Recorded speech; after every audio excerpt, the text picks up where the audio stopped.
Hi everyone, Air here. Today we have an amazing episode where I get to actually fangirl a little bit with you all. We're going to explore the concept of spirituality and music and how they come together with our relationships, as well as being able to be in creative flow. With me, I have someone in the studio that's actually been someone that's inspired me on a daily basis whenever I'm feeling low or as an artist, not really sure what to do next. I have Joe Samba with us, a music sensation, a man that can play almost every instrument I can name, and a guy that I know is a great family man. Welcome to the show, Joe. How's it going? Thanks for having me. It's fantastic here. I know that I've been anticipating this episode for almost a year trying to work with your team. So I'm super grateful to be able to have you here. Yeah, I'm so glad it worked out. I'm really excited to be part of it. So I want to dive into it with you and kind of nitpick your brain a little bit. How would you define your music whenever you're explaining it to someone new? Um, I like to, you know, when I'm explaining to someone new, it's a mixture of kind of like reggae rock meets, singer songwriter. I don't know, spiritual music. Exactly why I think you're having me on the podcast. So I know a lot of people are be kind of new to this. When I'm sharing your music, I always tell people that, hey, if you're feeling very low or if you're feeling like you're trying to get in that good vibe type of mood, this is the guy that you need to turn on. And when I first saw your music, it was during 2020, whenever the pandemic hit, and I saw you go on YouTube. It was one of those like search engine type of things. And I saw you playing like maybe 4 or 5 different instruments. Have you always just been a music sensation or talent when it comes to playing all these different instruments? Or was this something that, just became about like in the last few years? Well, I grew up in a very musical household. My dad plays bass, and all my brothers play music. And I kind of just had a natural I gravitated towards music very naturally, and whether it was guitar or singing is what kind of came to me first.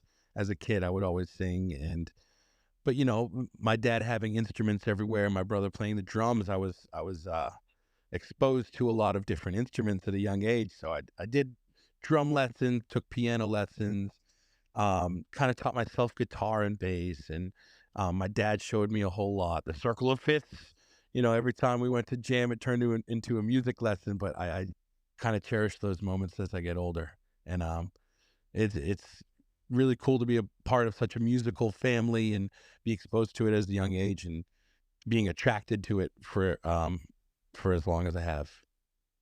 You have a little baby. Have you already started introducing music into their lives? Oh, absolutely. Yeah. My son Salvatore seems to have that same knack where obviously he's been exposed to music and singing and my music, and he's always he learned how to unlatch the latches off of my guitar case. So he's already breaking into my guitar stash. So um he's definitely showing an interest, and whatever his interests are throughout life. He's going to be 2 in about a month, and I'll always support whatever thing he shows an interest in. I love that. He was like, "Let me start now." I could imagine him, like, getting up the drum kit and just beating all the drums as well. Oh my god, he turns items in our house that aren't even really like drums and somehow makes them drums. I love that. I am curious because I know that you're introducing music, and I know that spirituality is such a big part of your life. One of the favorite songs I've listened to on repeat to where if it was, like, vinyl, I would have to buy, like, multiple records at this point, is How We Do, and then also Create Something. So, personal questions is, okay, how do you spiritually get in the mindset to be able to create such music? I feel like it's within itself. The mindset is just Um, like me writing the music in the first place is a spiritual experience um, from the get go. So I kind of use music as my outlet, as my escape, as my way to express myself and the emotions I'm feeling. And I feel like just the whole act of writing and performing is a spiritual thing for me, and to see it resonate with people, something that I'm talking about my own personal experiences, but people can relate to those same things and kind of get the same feeling that I'm portraying through my songs, which is a beautiful thing to start to see all over the country. And you just got off of tour. I actually think you might still be on tour. How are you incorporating those spiritual practices and, staying mellow, being able to do self-care, connect with your family whenever you're on tour? Well, as people can imagine, it's definitely hard being away for sometimes a couple months at a time. Um, but I'm blessed to have FaceTime and the ability to still keep in touch and see their faces every day. Um, but like you were saying, like how to recharge from that, because it is a rugged task to go on tour for that long and give your all to a crowd of people every night. And um, having some time off. I've been off since around Christmas, which is the most time off I've had in a while. So I'm it's that recharge, that time to write new music, that time to spend time with my son and my fiance, and um kind of enjoy life day to day instead of worrying about what's coming in the next couple months. It's been nice. Mhm. I feel like you just touched on something super important on the day to day and how to be present in those moments. And I feel like music itself requires you to be present. You're not really thinking about the past. You're not really thinking about the future. You're just in that moment, whether it's a positive emotion or emotion that we don't want so much. Like, how do you even begin, like, to walk through that process as far as, okay, how does Joe develop, like, his music theory? Does he start with the musicians, like, with the instruments, or does he start with a lyric? Does it start with just an emotion or an idea? Do you get inspired by somebody else?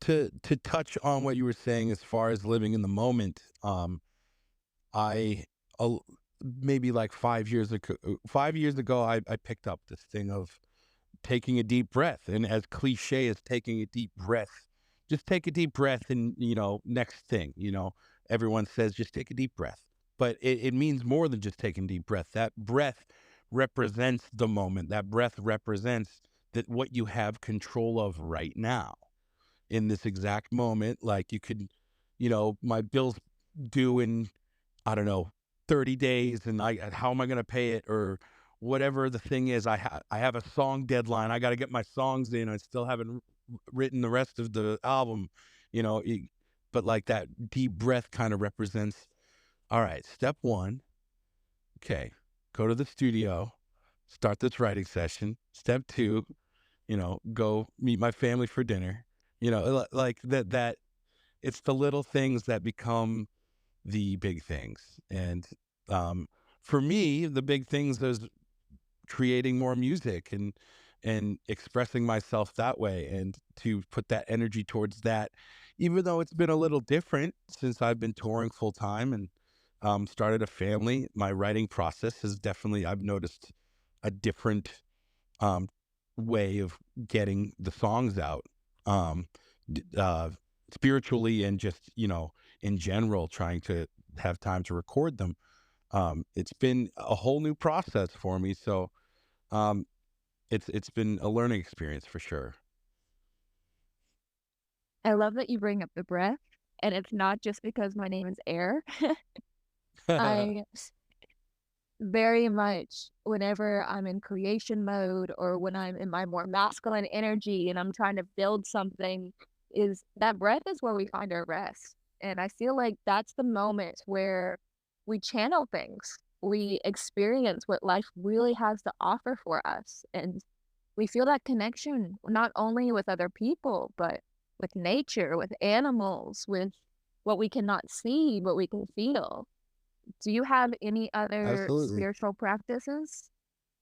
It essentially the end of 2019, the beginning of 2020, for a lot of different industries, but music in general was, it was a way for people to still connect, but there wasn't really much industry happening. I couldn't play shows. I couldn't, you know, um, be in public to perform for people, and it was a really rough time.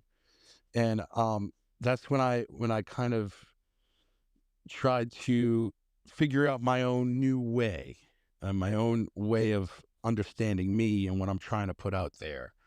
And I, you know, I people have their own ways of, um, I guess, whether it's hypnosis or whether it's meditation.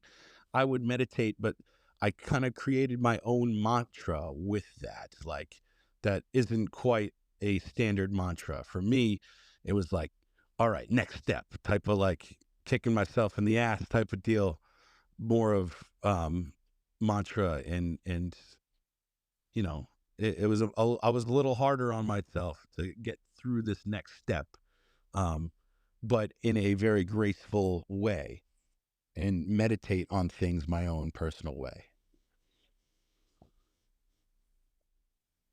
Now you If intrigue that me, makes Joe. sense. I want to go down the rabbit hole with you. Is that okay? Sure. So, you mentioned you're like, not a traditional way, right? This is not a traditional mantra. I almost had to like kick myself into gear. For me, that kind of relates to embracing like our shadow self or maybe even parenting yourself. And that is Yes. part of spirituality, right? Absolutely. So when you are parenting yourself or when you're like kicking yourself into gear, can I know what that kind of looks like for you? Um, it's more of like, there's these tasks at hand. There's these things that you need to do, or even these things you're trying to achieve, that you seem like there's obstacles that are preventing you from achieving them. And it's really easy to get your mind in the gutter and feel like you're not good enough. But, like, I haven't been confident in a lot of different areas of my life. The only thing I've always been confident about is my ability to make music. And that's the only thing that I've always been like, no, no, I'm going to keep going because I know I can do it better. Like, that's kind of my mindset, and self-parenting, in the way of, like, it's very easy to be like, meh, and, like, you can express it to people, and you have, if you're lucky enough to have peers that you can, bounce ideas off of, or talk to when you're down, or talk to you when you want to give up. Sometimes it's not necessarily the thing you want to hear all the time, and to be able to find the ability to do that for yourself, I feel like has been, uh, the challenge that I've tried to take on, um, head on personally. See, I love how vulnerable you're being right now because a lot of people, myself included, would find you through, Spotify or find you on YouTube or, maybe they get dragged along to come to the show, which I definitely have done that to a couple of my friends. I'm like, you just need to come see these bands. You gotta Yeah. see this. Like, I know it doesn't really like go with my original branding, but this is the other side of air that you gotta know about. So with that, like, you really dive into something I can relate with as being a creator, as being someone that I come from a past of like entertainment as well. And I was never really confident in anything except for the fact that like I can smile and I can show up and I can do my best. And Yes. I'll give you that energy every single time, even if I sing the note wrong or I say something incorrect or who knows, maybe I fall down. Air belongs in the air, not on the ground. So with that, depression and anxiety and that feeling of like just wanting to give up or being stuck is a very real thing. Absolutely. There's one song that you have, and I was listening to it probably throughout December because December was a little bit rough for me, Joe. I had a lot of transformational, maybe even a dark night of the soul type of like climax feeling. And I was listening to Hmm. Love Votive, and you talk about depression in that song a lot. Can you share what your experience is whenever you are like going through the dark times? Like what that looked like for you? Um, it, yeah. So Love Votive. It's funny you bring that song up particularly because you know it's not quite my most streamed song on Spotify.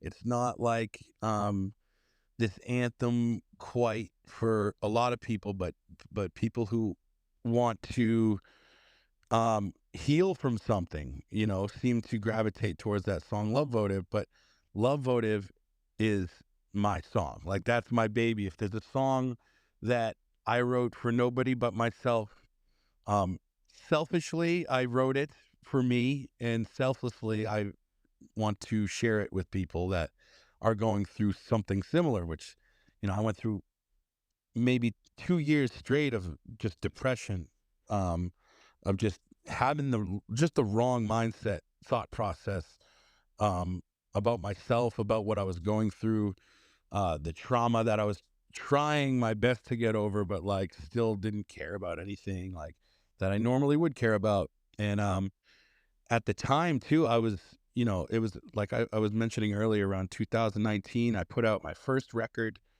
solo, and completely independently, and it ended up number one on the reggae Billboard charts just out of Mhm. nowhere. And it was a time that was exciting and awesome, but at the same time, I was like the most depressed I've ever been in my life. So like I couldn't really grasp that happiness like I wanted to, even though it was just like, wow, this is great. It was like, yeah, why me though? Like, yeah. And Ugh. that song Love Votive was um kind of it was my healing. That song was my healing for my trauma. And um it just it's one of those songs that is deeper than a song for me. It's my uh entry in my diary to kind of close the book for that part of my life. And since then I've been able to do a lot of really great things for myself, for my own happiness and mental health since. And one of them was, just a change in scenery. I had to, just get away for a while. I moved to Key West, Florida. I lived there for a couple of years and made amazing memories. I moved my high school sweetheart Olivia down, and we lived in paradise together. And now we have a beautiful family. We're back in New Hampshire, and it's the there's something deep. There's something beyond the storm. And I mentioned it takes a dark cloud for your life to grow is one of the lyrics, and it's true. Like you have to go through that crap. You have to go through that mental anguish, and you have to go through whatever soul crushing crap you have to go through, and you have to do it yourself. And that's the hard part, when Mhm. in until you can grasp um within like what you need. And for me, what did it for me, maybe it's different for someone else, to their process of figuring that stuff out. For me, I'm a little harder on myself. I'm like, all right, get yourself together, let's go. That's more my style. But I feel, what problems I was going through, something that helps me a lot too is, my problems aren't honestly as big a problems as other people face. And I should be blessed to go through the problems that I go through, and have a better mindset towards how to rid these problems from happening in the first place, whether it's mentally or spiritually, or um, financially. Like just gotta, especially having a family now too. It's been a lot, but I've honestly the happiest and most driven and confident self I've ever been. Um, but it took going through all that crap and explains it pretty well in my song Love Votive. I am so thankful that you wrote that song. You say it's selfish, and I feel like a lot of the things that we find selfish is actually the raw, it's the purity, and it connects people.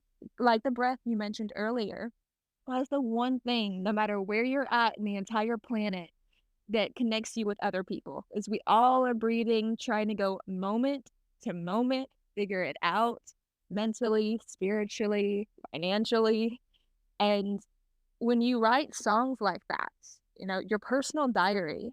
I actually have my books that, talk about my experience as being a human trafficking survivor and how I've gone from, slavery to owning businesses and graduate school and, being able to share.